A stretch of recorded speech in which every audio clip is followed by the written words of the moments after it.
Students, welcome to online class BA third year.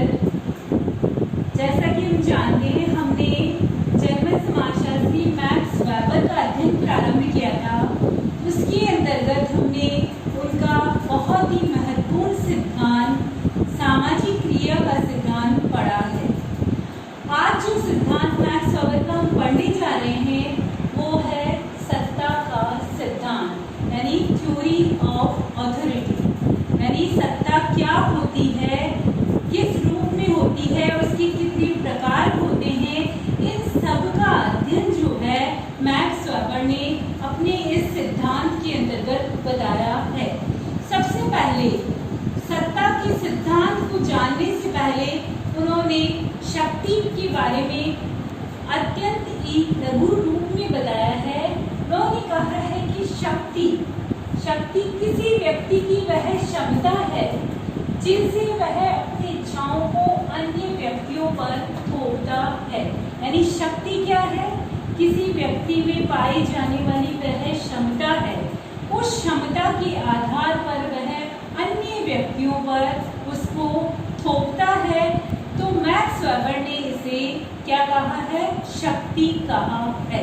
क्षमता को अन्य व्यक्तियों पर थोपना, यानी किसी शासक के द्वारा अन्य लोगों पर अपनी क्षमता को थोपना क्या कहलाता है?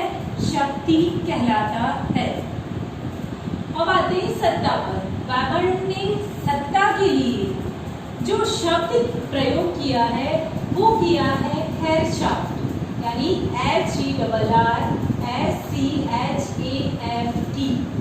यानी हैर का मतलब उन्होंने बताया है स्वामी, HERR। हैर का मतलब मैक्स वेबर ने बताया है स्वामी। स्वामी कौन है? स्वामी वह है जो कि अपनी आज्ञा है वो दूसरों पर थोपता है, अपना आदेश जो है वो दूसरों पर थोपता है। अर्थात ऐसी स्थिति जिसमें हर स्वामी दूसरों पर अपनी आज्ञा चलाता है, आदेश देता है या प्रभुत्व जमाता है, तो उसे मैक्स वेबर ने Herrschaft शब्द से संबोधित किया है या फिर उन्होंने इसे सत्ता माना है। सत्ता वह, जैसे शक्ति का मैंने बताया कि व्यक्ति की वह क्षमता जो अन्य व्यक्तियों पर अपनी इच्छाओं को थोपता है। और जब इस शक्ति के साथ क्या जुड़ जाती है? वैधानिकता जुड़ जाती है। इस शक्ति के साथ क्या जुड़ जाता है? कानून जुड़ जाता है, वैधानिकता जुड़ जाती है, तो वो क्या बन जाती है? सत्ता बन जाती है।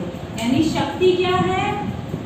जिसके द्वारा अन्य व्यक्तियों पर अपनी इच्छाओं को थोपा जाता है। लेकिन जब उसके साथ कानून और वैधानिकता का सम्मिलन हो जाता है तो उसे मैक्स वेबर ने क्या कहा है?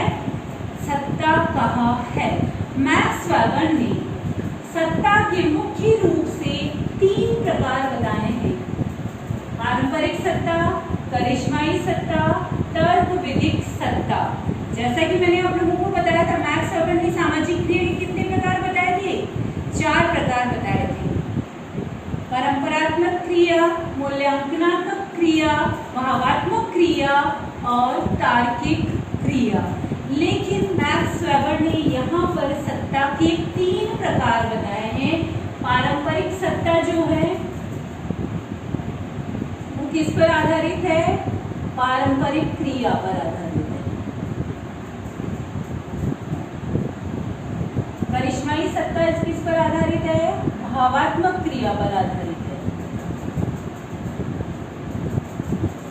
और तर्क विधिक सत्ता जो है वो तार्किक क्रिया पर आधारित है।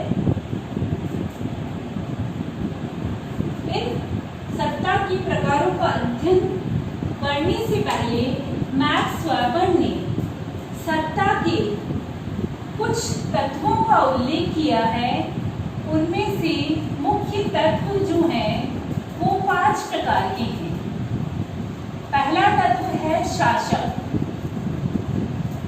शासक कौन है स्टूडेंट्स?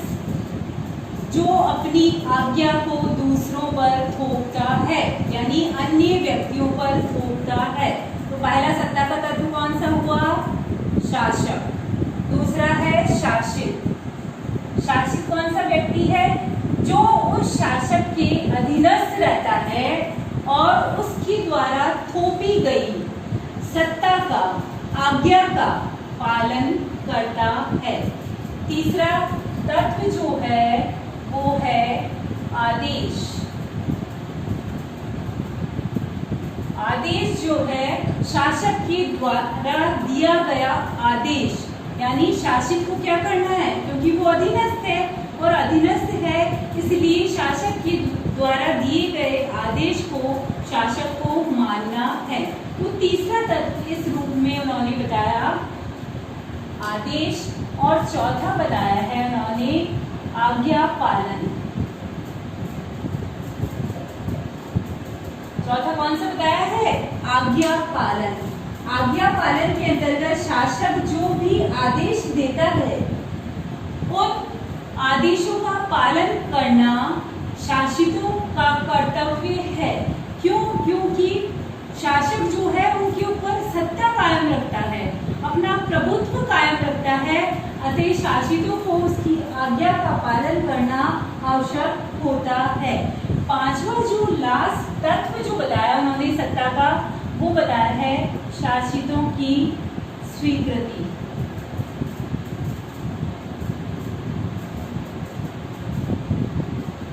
यानी जब तक शासित, यानी जिनको आदेश दिया गया है, वो उस शासक के आदेशों का पालन नहीं करेंगे, उन शासक के आदेशों को स्वीकृति प्रदान नहीं करेंगे, तब तक शासक जो है सही रूप में शासक नहीं कहलाएगा। तो इस रूप में मैक्स वेबर ने सत्ता के बहुत ही महत्वपूर्ण 5 तत्वों का उल्लेख किया है। सत्ता के तत्वों के उल्लेख के बाद मैक्स वेबर ने सत्ता के जो 3 प्रकार बताए हैं, उन 3 प्रकारों में सबसे पहला प्रकार मैंने आप लोगों को बताया है पारंपरिक सत्ता। पारंपरिक सत्ता किस पर आधारित है? पारंपरिक क्रिया पर आधारित है। जैसा कि नाम से ही विदित हो रहा है, परंपरात्मक, जो कि परंपरा से चली आ रही है। पहले जो होता रहा है वर्तमान में वही होता रहेगा और आगे भविष्य में भी वैसा ही होता रहेगा। तो वो क्या है? परंपरात्मक सत्ता, यानी जिसके अंतर्गत पारंपरिक क्रियाएं जो प्रारंभ से चली आ रही है और वर्तमान में भी चल रही हैं, वो किसके अंतर्गत आती है? परंपरात्मक सत्ता के अंतर्गत आती है। यानी हमारी जो भी परंपराएं हैं, प्रथाएं हैं, रीति रिवाज हैं, जो पीढ़ी दर पीढ़ी लगातार हस्तांतरित होते रहते हैं। एक पीढ़ी से दूसरी पीढ़ी को हस्तांतरित होते हैं, दूसरी पीढ़ी से तीसरी पीढ़ी को हस्तांतरित होते रहते हैं। जैसे दीपावली पर लक्ष्मी का ही पूजन क्यों किया जाता है, सरस्वती का क्यों नहीं? क्यों? क्योंकि ये हमारी परंपरा है, सदियों से चली आ रही है। हमारी पुरानी पीढ़ी ने भी इसी चीज का पालन किया था और अभी वर्तमान में भी कर रहे हैं। तो ये किसके अंतर्गत आएगा? परंपरात्मक सत्ता के अंतर्गत आएगा, पारंपरिक सत्ता के अंतर्गत आएगा। यानी पारंपरिक सत्ता वह है जो कि पीढ़ी दर पीढ़ी हस्तांतरित होती है, एक पीढ़ी से दूसरी पीढ़ी को हस्तांतरित होती है और सालों तक उन्हीं नियमों, सिद्धांतों, कानूनों और पूर्वजों के नियमों का, पूर्वजों की परंपराओं का जो पालन किया जाता है, उसको मैक्स वेबर ने पारंपरिक सत्ता के अंतर्गत रखा है, जो कि उनके पारंपरिक क्रिया के सिद्धांत पर मुख्य रूप से आधारित है।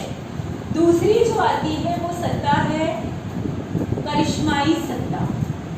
करिश्माई नाम से पता चल रहा है, करिश्मे के रूप में हो, यानी वो किस पर आधारित है? भावात्मक क्रिया पर आधारित है, यानी मनुष्य की मानसिकता पर आधारित है, वो उसकी भावनाओं पर आधारित है।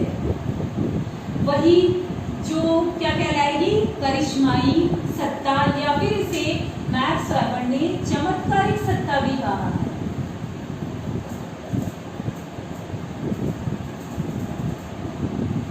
चमत्कारिक सत्ता, किसी व्यक्ति में यदि कोई असाधारण गुण है और वो उस असाधारण गुण की वजह से बहुत सारे लोगों पर अपना शासन कायम कर लेता है, अपना प्रभुत्व जमा लेता है, अपने आदेशों का पालन करा लेता है। इसकी वजह से, उसके असाधारण गुण की वजह से, उसके करिश्मे की वजह से या फिर उसके खुद के चमत्कार की वजह से यदि बहुत सारे शासित लोग, बहुत सारी जनसंख्या, बहुत सारे लोग जो हैं उनकी सत्ता के अंतर्गत आ जाते हैं, सत्ता के अधीनस्थ आ जाते हैं, तो मैक्स वेबर ने ऐसी सत्ता को करिश्माई सत्ता का नाम दिया है।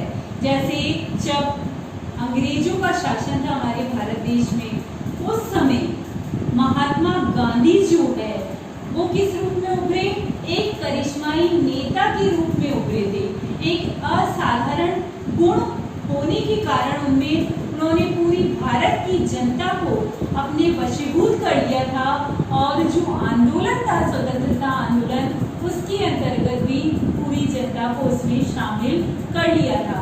इसके अलावा भी बहुत सारे करिश्माई नेता रहे हैं। महावीर स्वामी हैं, गौतम बुद्ध है, राजा राम मोहन राय है। इसके अलावा ऐसे बहुत सारे करिश्माई नेता रहे हैं जिनका प्रभाव अन्य शासितों पर रहा है। तो इस रूप में इस सत्ता को मैक्स वेबर ने किस सत्ता का नाम दिया है? करिश्माई सत्ता का नाम दिया है या फिर चमत्कारिक सत्ता का नाम दिया है।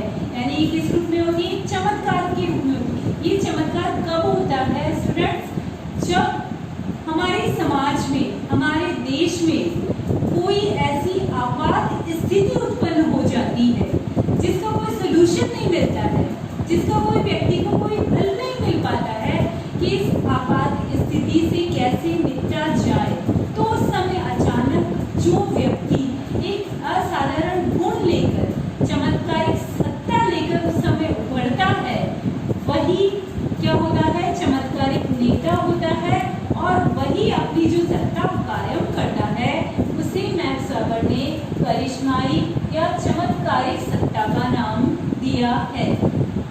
अंतिम सत्ता का जो प्रकार बताया मैक्स वेबर ने, वो बताया है तर्क विधिक सत्ता, यानी तार्किक वैधानिक सत्ता। इसे क्या कहेंगे? तार्किक वैधानिक सत्ता।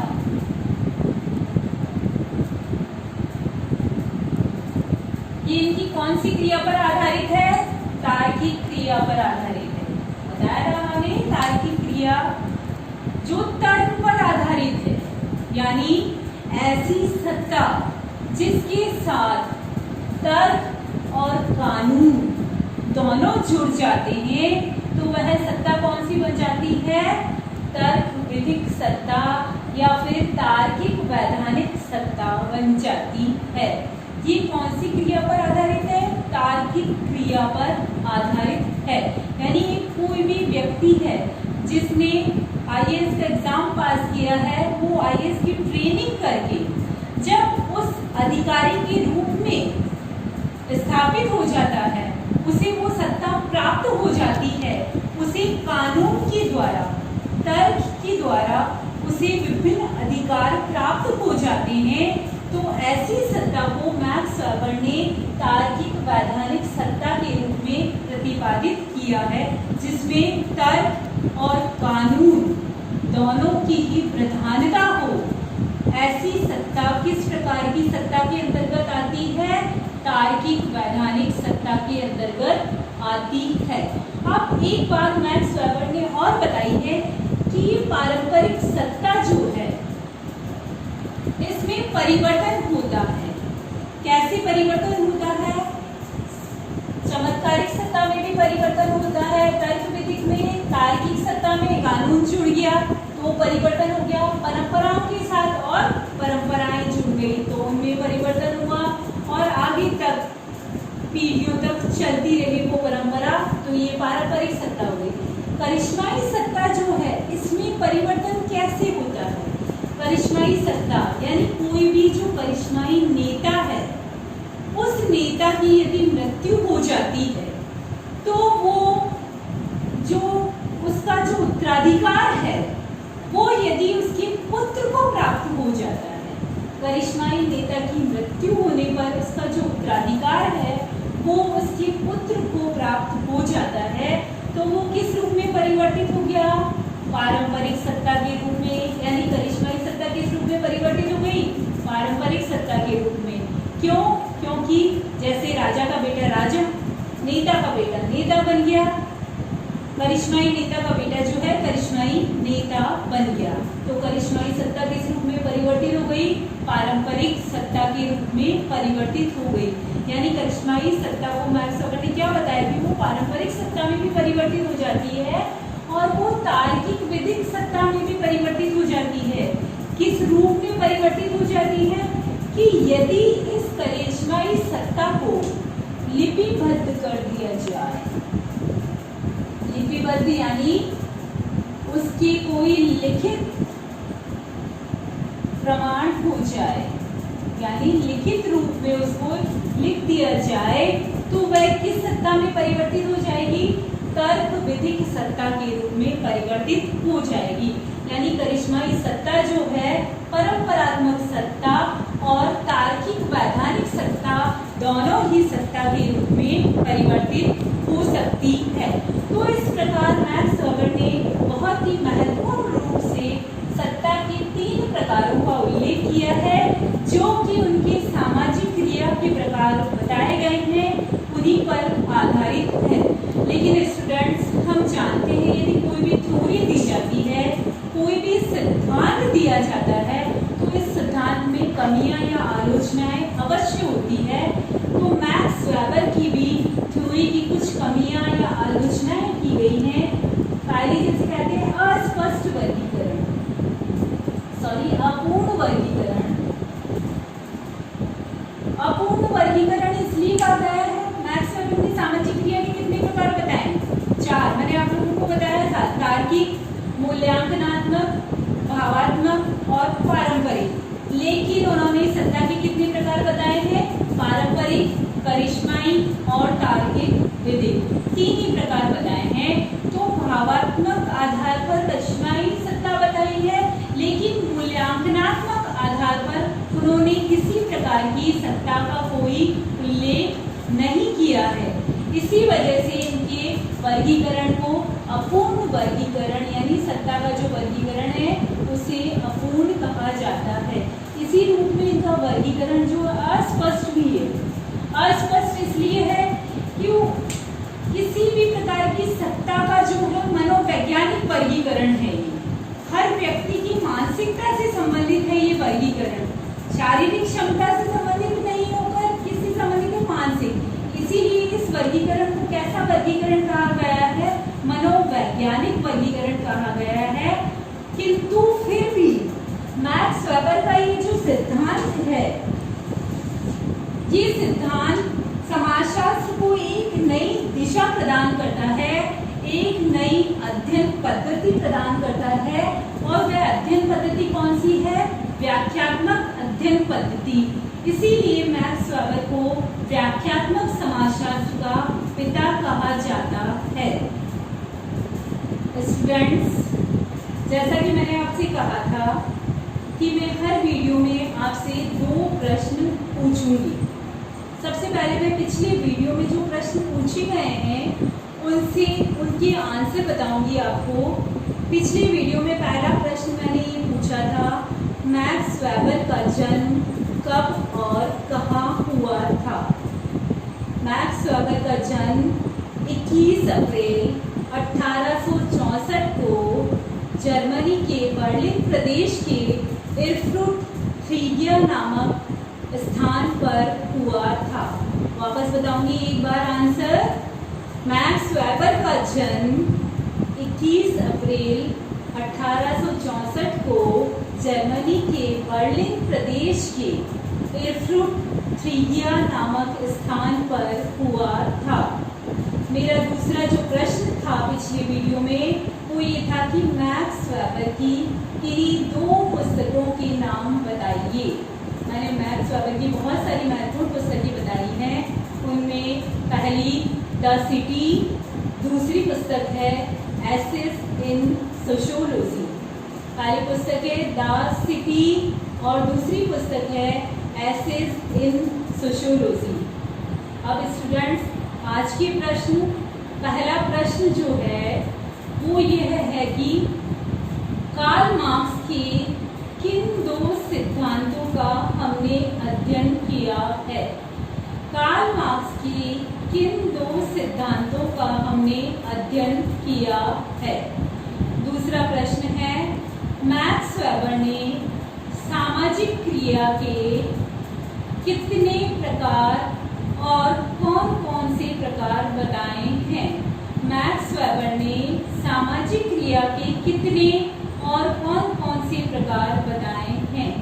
नोटबुक में जरूर नोट कीजिएगा, एग्जाम्स के हिसाब से वेरी इंपॉर्टेंट प्रश्न, अति शीघ्र इनको हल कीजिएगा, वरना मैं अगले वीडियो में इनके आंसर लेकर आऊंगी और फिर आऊंगी आपके